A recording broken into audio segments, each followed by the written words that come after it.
Sziasztok! Én Susu vagyok, és üdvözöllek titeket a csatornámon. A mai napon egy új ilyen sorozatot vagy témát fogunk elkezdeni, ami nem más, mint a könyvek. Én személy szerint nagyon nagy könyvmoly vagyok, és nagyon szeretek olvasni egészen elsős-másodikos korom óta, szóval ma azt hoztam el nektek, hogy mik voltak a kedvenc könyveim, mik most a kedvenc könyveim, és ezek közül, a könyvek közül az összeset nagyon ajánlom mindenkinek, mert nekem ezek nagyon sok élményt adtak, és nagyon sokat tanulhattam akár is belőlük.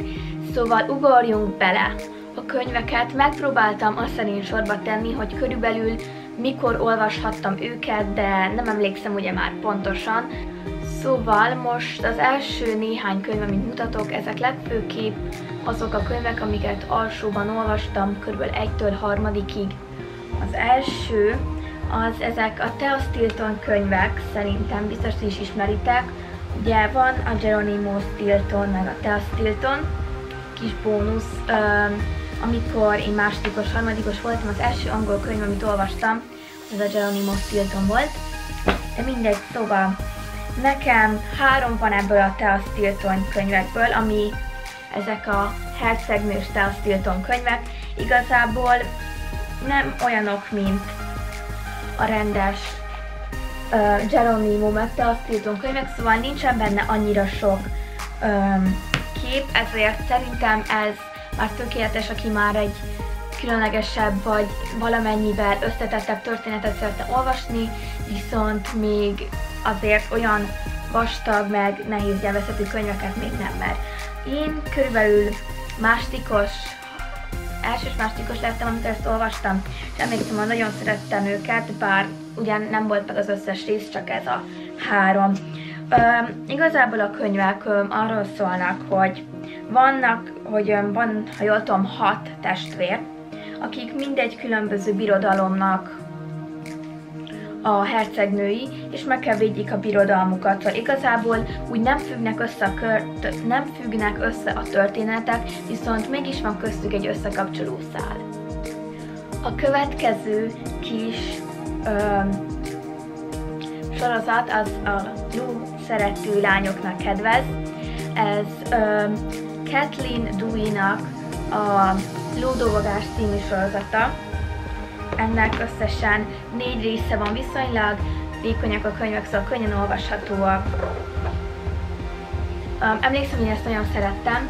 Ez egy lányról szól, akit Larának hívnak, és van egy szeretett kancája, aki szeretné, hogy az ő lova legyen, de mivel ez a 15.-16. századi Írországban játszik, akkoriban nem lehetett a lányoknak lova, és az ő útját mutatja be, ahogyan elrabolják őt meg a lovat, és még a végén álmai vágya az a kezébe kerül, a kancának a kis csikója. Emlékszem, hogy én amikor ezt olvastam, tényleg az egyik kedvencem volt, pedig nem is a lovak voltak a kedvenc állataim, de nagyon izgalmas a történet, szerethető, és ezt mindenkinek ajánlom, aki szeretne egy jó kis történetet. Persze, nagyon kortól függ, én másodikos, harmadikos lettem, amikor ezt olvastam. Ez a könyv, ez most nem egy sorozat, ez csak egy könyv, ami még mindig annyira jó emlékeket idéz fel. Ez Burnettnek a Padlás szava kis hercegnője. Aki még nem ismerni ezt a könyvet, ez egy Sarah nevű kislányról szól, aki egy leánynevelő intézetben van, és teljes szegénységbe csöppen bele, miután elvesztette szüleit, de úgy képzeli el magát, mint egy hercegnő, akinek béketűrőnek kell lenni, és szerintem nagyon kedves a történet, nagyon szerethető, és igazából sokat lehet belőle tanulni, hogy tényleg, hogyha belül elhatározzuk, hogy mi mit szeretnénk, vagy hogyan szeretnénk élni, akkor meg tudjuk tenni, és akármilyen hullámvölgyből kikerülünk boldogan. Lehet, újra fogom olvasni ezt a könyvet, olyan régen olvastam. Hú, szóval ez volt talán az mint alsós koromban olvastam, a kedvenc sorozatom, kedvenc könyveim. Ez nem más, mint a Luffy és Szamóca sorozat Balázs Ágnestől. Én emlékszem, hogy egy másodikos voltam, amikor olvastam, de szerintem ez még tökéletes olvasmány harmadikban, negyedikben is, mert viszonylag kisbetűs, nincsen benne annyi illusztráció, viszont 8 része van, most összekevertem és megpróbálom sorba tenni őket. Mindegy, szóval itt vannak, és ez a sorozat egy fiú-lány barátságról szól, Luffyról és Szamócáról, akik egy oviba jártak, és később egy iskolába is járnak, és ugyan szépen összefonódik, még jobban kettőjük kapcsolata, kirajzolódik előttünk egy izgalmakban és rejtélyekben bővelkedő történet, amiben barátságok alakulnak. Szóval én mindenképpen ajánlom ezt a könyvet mindenkinek. Következzen egy igazán klasszikus történet, ami nem más, mint Mark Twain Tom Sawyer kalandjai című könyve. Ezt a könyvet akkoriban azért olvastam el, mert anya ajánlotta nekem, hogy ez volt a kedvenc könyve, amikor iskolás volt, én is elolvastam, nekem is nagyon tetszett.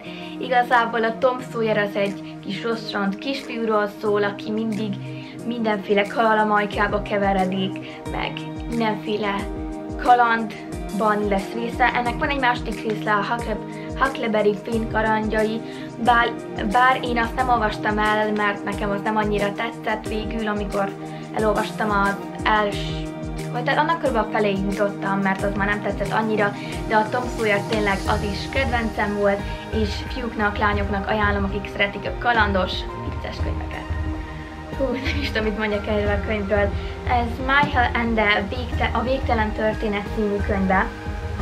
Ez a történet vagy könyv szerintem azért nagyon különleges, mivel egyszerre két helyszínen játszódik, úgymond. Mindjárt mutatok egy példát. Jó, például itt. Arról szól a történet, hogy Barnabás belekerül maga a mesébe, a könyvbe, és ezért játszódik két párhuzamos helyen a történet. Míg a kék azt írja le, hogy mi történik a könyvben, a fantázia világban, addig a piros azt, hogy mi történik a valóságban. És tényleg egy nagyon izgalmas történet, ahogyan megismeri a fantázia birodalmát, és megmenti Barnabás maga a könyvet, vagy a fantázia világot. Ez már egy kicsit vaskosabb könyv, apró betűs, szóval ez már szerintem viszonylag gyakorlottabb olvasóknak való, de tényleg magával húz a történet, nagyon izgalmas. És ez már tényleg egy ilyen, aki nagyon szereti az ilyen fantáziával, fantáziavilágokkal teli történeteket, azoknak ezt mindenképpen ajánlom, fiúknak, lányoknak is, mint mondom, nekem is ez nagyon tetszett. Most egy olyan könyvsorozat következik, ami nagyon könnyen olvasható, mégis izgalmas a történet, vicces, nem más, mint egy Zizi naplója sorozat, ami úgymond az Egy Ropi naplójának a lány változata. Ennek most magyarul 10 vagy 11 része van, nekem 10 van meg, szóval igazából sok az illusztráció, szóval nagyon gyorsan olvasható. Mindig szeretem elolvasni őket, mivel nekem van, hogy egy ültömbe is el tudom olvasni, bár ez attól függ, hogy kinek mennyi ideje van. Szóval aki nem szeret mondjuk annyira olvasni, annak mindenképpen ajánlom ezt a sorozatot, hogy kicsit kedvet kapjon rá, mert ezek nagyon gyorsan olvashatóak, mint említettem. És valahogyan itt vannak a könyvek. A következő sorozat kicsit hasonlít arra a sorozatra, amit mutattam a legelején, a Tale Stilton sorozatra, hogy igazából különállóak a történetek, de mégis összekapcsolódnak. Ez Wendy Mossnak a 11 születésnap a végre a 13 ajándék és az utolsó ajándék sorozattal, hát most, szóval igazából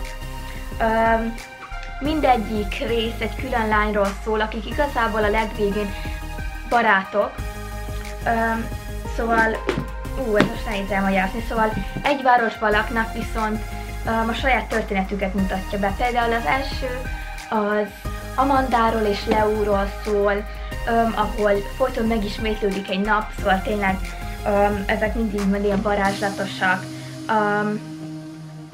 A végre az arról szól, hogy 12 évesen Rory végre megkaphatja, amiket szeretne, és belátja, hogy végül is nem minden az olyan, aminek látszik. 13 ajándék Taráról szól, és az utolsó ajándék pedig összesükről együtt. Szóval ezt a sorozatot nem is annyira rég fejeztem be, de nekem nagyon tetszett tényleg, hogy jéj! Szóval nem tudok mit mondani, de igazából egy izgalmas történet, hogyan összefordulnak a szálak a legvégén. A mostani sorozat, ugye a most következő sorozat, az már egy igazi csajos könyv, ez nem más, mint a Maros Edith Hűvösvölgyi Suli. Erről már valószínűleg hallottatok.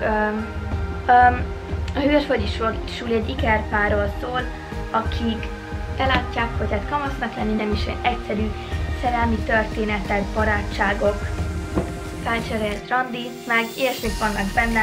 Én nagyon szerettem, összesen 7 része van, és igazából az ikerpár megmutatja, hogy az ikerpárok hogy tudnak különbözni, miben hasonlítanak, és vicces és szerethető történet. Most következik az utolsó előtti sorozat, ami nem más, mint egy Lejnál Laura sorozat, viszont nem a Szent Johanna Gimi, hanem a Bexi sorozat a Lejnál Laurának, mint az első könyve, ez a Késtél. A történet az nagyon izgalmas, tényleg én mindig csak így néztem, hogy így mi van. Szóval egy éve olvastam, de még mindig az egyik kedvencem. A történet Budai Rebekáról szól, aki egy zenés videóval felkapott lett, és igazából híres lett, és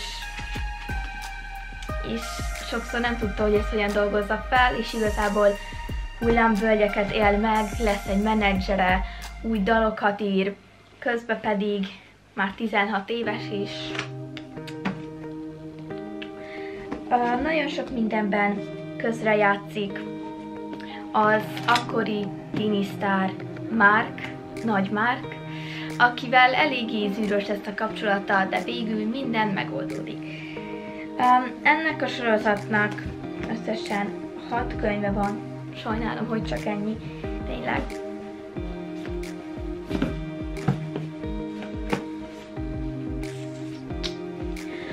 Egyébként a Szent Johanna Gimit még nem olvastam, de szerintem nem sokára arra is sorra kerül, szóval nekem nagyon tetszett, ahogyan Lejnál Laura ír, szóval én bizakodó vagyok majd az iránt is. És következhet az utolsó, az a sorozat, amit most olvasok, szerintem mindenki ismer.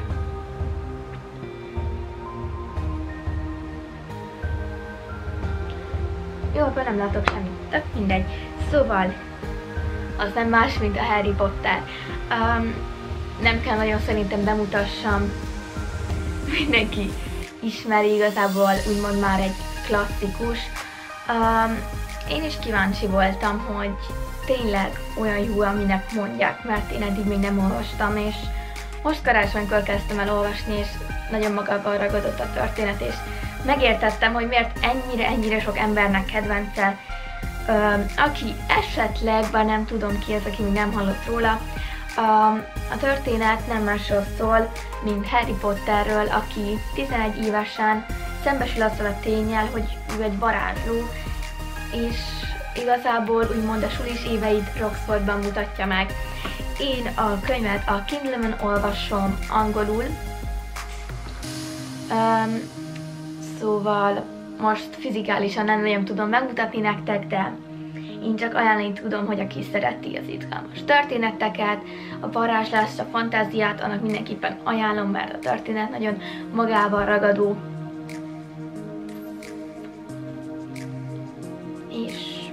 Hajrá Gryffindor, Team Gryffindor! Szóval köszönöm, hogy megnéztétek ezt a videót, ha tetszett, lájkoljátok és iratkozzatok fel, és várom a ti kedvenc könyveiteket kommentbe. Szóval találkozunk a következő videómban, sziasztok!